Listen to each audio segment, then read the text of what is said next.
L'annonce présidentielle n'est pas vraiment une surprise. Félix Tshisekedi avait promis des mesures radicales pour s'attaquer à l'insécurité dans l'est du pays. Parmi elles, l'état de siège décrété vendredi soir dans 2 provinces de l'est de la RDC.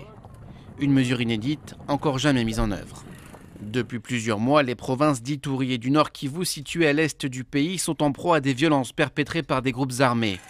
Il serait plus d'une centaine, mais l'un d'eux attire particulièrement l'attention, les forces démocratiques alliées composées de rebelles islamistes ougandais.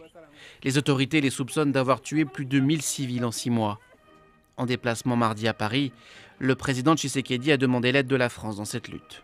Il s'est créé maintenant un groupe à tendance islamiste, au discours islamiste et aux méthodes islamistes, et qui sème la terreur auprès de nos populations.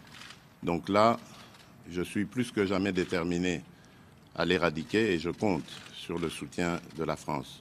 Sur le terrain, la MONUSCO, une force des Nations Unies, est bien présente.